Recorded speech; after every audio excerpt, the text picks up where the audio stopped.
What's up, y'all? Will here at Schedulefly, and this is another episode in our Timeless Advice series. And this is with Bret Oliverio. Bret owns Sup Dogs, and there's two locations, one in Greenville, North Carolina, and one in Chapel Hill, North Carolina.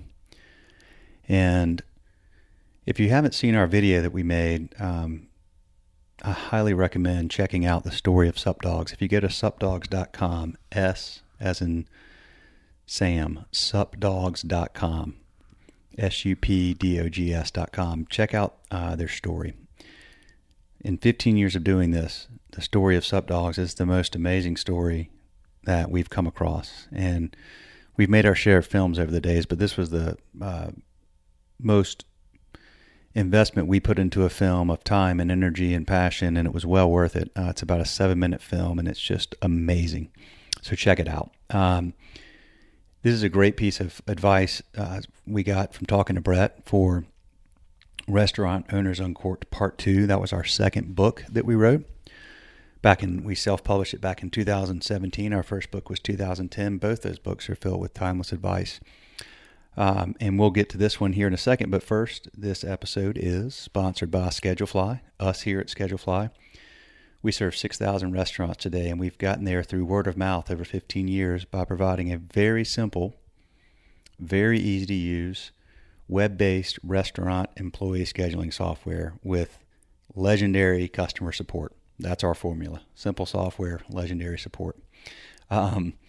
We serve restaurants, we serve bars, we serve breweries, distilleries, cideries, ice cream shops, coffee shops, boutique hotels. Most of our customers are independently owned. We also have franchisees, and we love serving them when they're able to make independent decisions, not something forced down from corporate. And we've learned over the years that, if you're looking for the simplest software and the best customer support, that's us. If you like lots and lots of bells and whistles and integrations and things like that, there's other options out there. But for those of you that are on pencil and paper or Excel, or you're taking a picture of your schedule and texting it out, or you using some combination of some other tools not designed for restaurant scheduling, give us a shot. We're not going to bother you. You can go set up a 30-day free trial. We're here if you need us. Otherwise, we leave you alone. No commitments. We have no setup fees, no cancellation fees, no contracts, just simple monthly pricing if your 30-day trial goes well and you want to continue. And the last thing I'll say is ask around. If you find somebody that's used Schedulefly, we're confident that they'll have good things to say. The other sponsor of our episode is Flip, and that's FLYP. Y is in Yahoo. Go to flipmoney.com and check out their mobile banking platform. This is a really cool business. We know the guys that started this business. We know their team. They're great folks, and they have great intentions of serving people that are typically underserved by most banks. It is a debit card-based checking account. That's their initial product, and they have more on the pipe. But here's the deal. You get a debit card, and unlike most debit cards, there's rewards for this debit card. So instead of getting a credit card where you pay an annual fee and you better pay that thing on time every month, there's interest and all that stuff just to get some rewards, Flip is no annual fee, no minimum monthly balance or no minimum balance period, no ATM fees at 37,000 ATMs, and you get a debit card. And every time you use your debit card, you spin the Flip wheel on your Flip app on your phone, and you might win up to 110% cash back. Or you might win 50% cash back, or 20, or 10, or 5, or 2, or 1. Or you might win Flip coins, and you can use Flip coins for a variety of things. So it takes a debit card to a new level of making it fun. Every time you spend money, maybe you'll get something back, and the rewards can be really cool. So they also have great customer service, and if you sign up and use the promo code SCHEDULEFLY, then once you've put $100 in there and spent $100, you'll get $20 on the house on Flip. So make sure to use that promo code SCHEDULEFLY. Flipmoney.com, FLYP. Check them out in the App Store. Okay, and here we go. So again, this is Bret Oliverio from Sup Dogs. Make sure to go watch that video, supdogs.com. You can also find it on our website.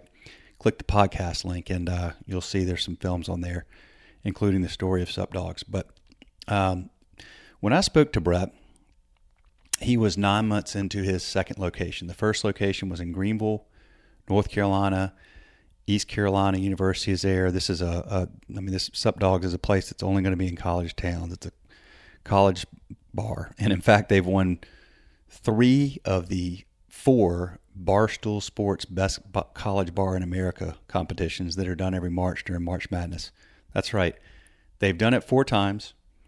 Sup Dogs has won 3 of them and was the runner-up to the national champion 2 years ago. But they won the first 2, runner-up the 3rd year, and they won last year. So this place is pretty freaking special and pretty amazing.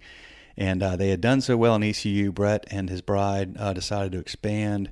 They opened in Chapel Hill. They had been open 9 months when we interviewed him for this book. And here we go. So I said, what's the biggest lesson you've learned from expanding? And here's Bret. Quote, "You really have to stick to who you are.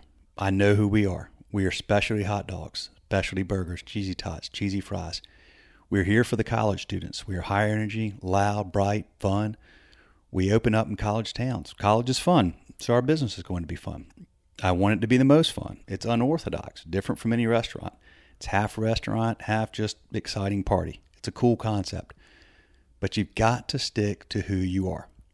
In Chapel Hill, our building looks awesome from the outside. We put a ton of money into it. So it was weird because I think people were expecting some crazy upscale burger bar with 45 craft beers and Maker's Mark on the shelf. It took us a while to find our audience, and there's pressure to conform to the norm and conform to what other people are doing. But you really have to stick to what you do, and what we do is for college students. We make no bones about it. That's hard, especially when you move into a market where nobody knows you.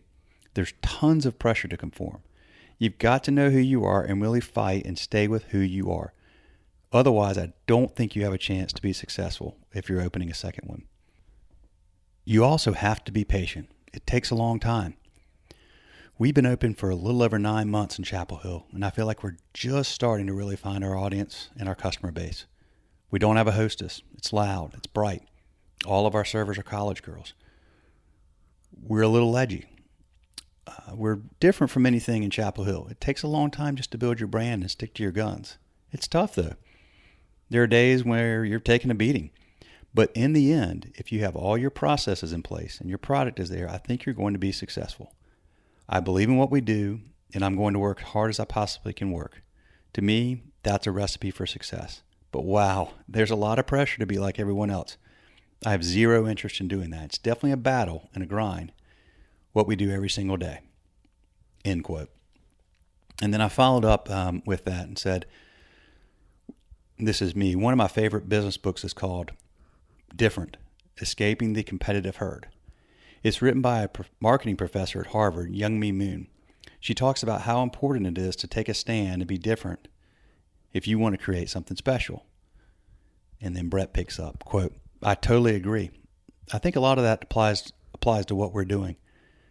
College is the most fun time in your life, so I want to be the most fun restaurant out there.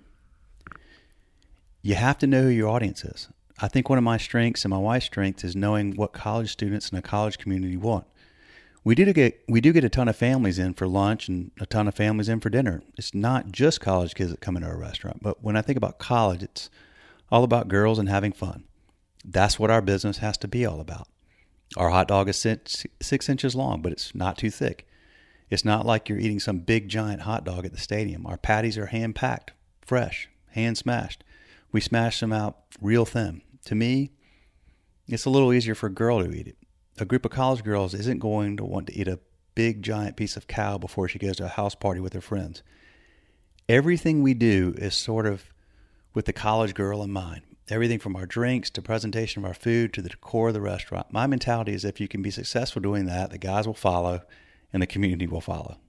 If I visit a college town, I want to get the college experience. We went to the University of Florida a couple years ago to go to a football game, and I wanted to see my wife's whole college experience. I wanted to be around the students. I wanted to be around the Gators. We get complaints. The restaurant's too loud. It's too bright. There are too many girls in there. They say, your staff acts like sorority girls. Well, this is a college. I mean, what do you want? I saw one Yelp review where some guy was like, the food was great and the service is good, but their staff is laughing and they're loud and they're having fun. This isn't a sorority house, girl. This is work.